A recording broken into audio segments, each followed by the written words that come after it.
Hey everybody, welcome back to the channel. More Birthright here as we continue working our way through the Docandra section as far as the domains go.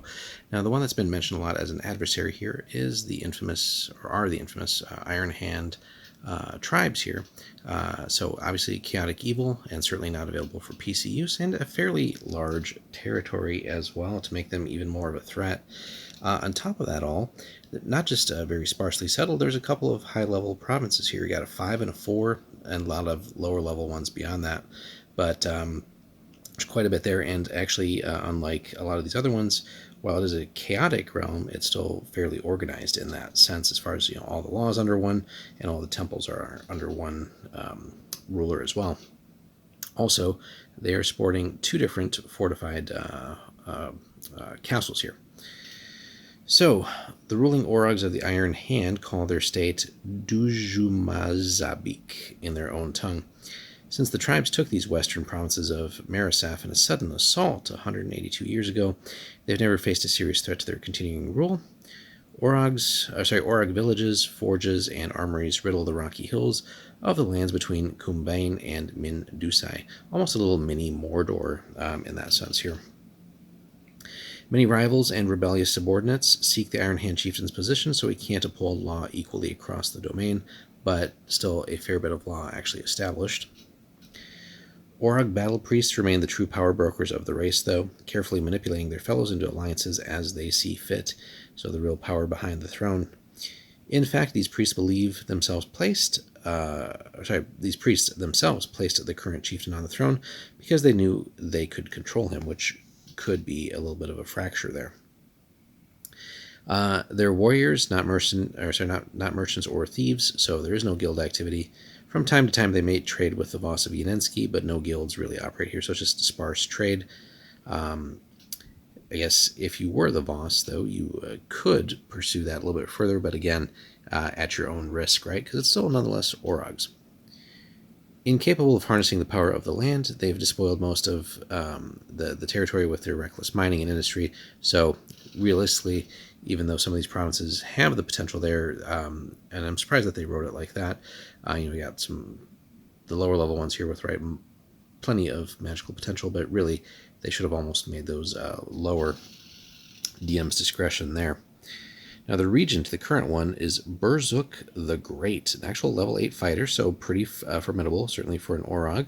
Azrai bloodline, neutral evil, is the titled chieftain and a competent military leader with a reputation for great strength and courage, as well as a short temper, as you might expect. However, the subtleties of tribal politics are lost on him. Thus, the battle priests and clan leaders actually rule the tribes, using him basically just as a figurehead, though nonetheless he is capable as a military figure. The tribe's head battle priest, a scarred old veteran named Zintar, a level 8 priest of Torzan, Azrai bloodline though, and again 28 there, also neutral evil, has held his position for many years, even in the face of constant challenges from underlings. So even within the priesthood there is that, that chaotic nature, that competition, right? But he is the real power broker behind the throne. All things that would be fairly tough for adventurers as outsiders and non-Orogs to really start picking up on. But if there was an actual effort, depending on which realm you're playing in or just adventuring to sort of destabilize them, it would certainly help to know that there's more than just endless hordes of these guys. There is a hierarchy of sorts. Although if you kill off the head, then likely someone else is just going to step into that place, but you could kind of permanently play them off against each other in the right circumstances. Perhaps 50 to 80,000, scary number, Iron Hands inhabit the territory, divided among several rival tribes. Unfortunately, they are rivals, each of which contain a dozen or so different clans. As these groups constantly engage in savage raids and blood feuds against each other, even Burzuk can rarely convince more than 2 tribes or half a dozen clans to cooperate in an attack on a neighboring human realm, unfortunately for those realms, right? And that's something where, again, if you were a domain ruler of any of these neighboring territories, do well to sort of maybe find ways to play them off against each other and increase that chaos. If the Orogs could set aside their squabbling, they could sweep away Yenensky, Khurain, Marisaf, or Mindusai in just a matter of weeks. Yeah, that many thousands of them. If even like half of that were converted to army units, it would dwarf really anything that could be fielded by a human realm, much less some of them working in concert. Now, there's a few settlements above ground, but not many. Nearly all the Orogs dwell in subterranean halls delved under the rocky hills. The area's rich iron ore and other mineral deposits feed the Orogs' forges, always busy readying the tribes for war. Only the most foolhardy humans venture into the lands of the Iron Hands, for the Orogs delight in taking captives and putting them to death in new and interesting ways. So, that's all they give us on that, but it's, again, fertile ground. We have essentially a orc nation, or in this case, Orogs, right, with a interesting power structure here. And again, as far as like if we're running a domain or even adventuring in the service of a domain and looking to like conquer a territory, this would be fantastic, just for the mineral wealth, if nothing else. But there's just so damn many of them, right? 50 to 80,000. Fighting a pitched battle against them really isn't going to work. It would just require so much effort, and I think really even not just from one nation, but multiple ones working in concert. You'd have to get in there, start working on the power structure, and really learning that the priests are really the power behind the throne, but that doesn't make the current figurehead any less dangerous as a level 8 fighter.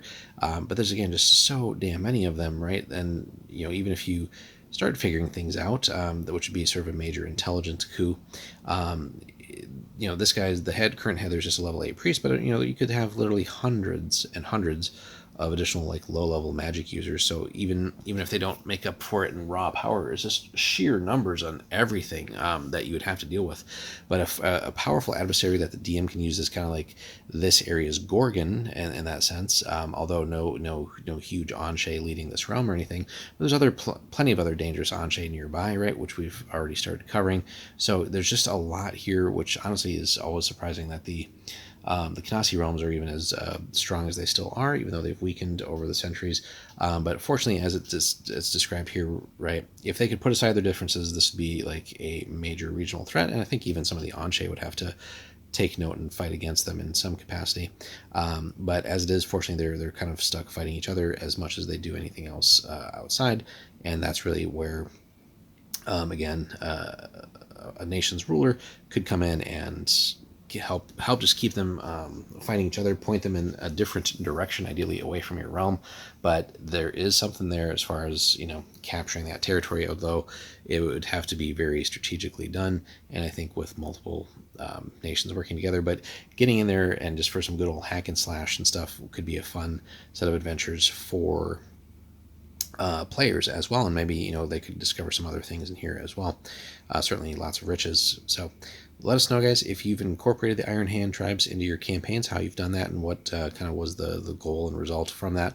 Hit us up in the comments, like and subscribe, and if you want to support the channel, please check us out on our Patreon. You get videos like this early, among other custom content that we're still working on, but it's coming very soon, and it's just some other exclusives there, and all the support really just goes back into helping the channel. Thanks so much for watching. We'll see you in the next one.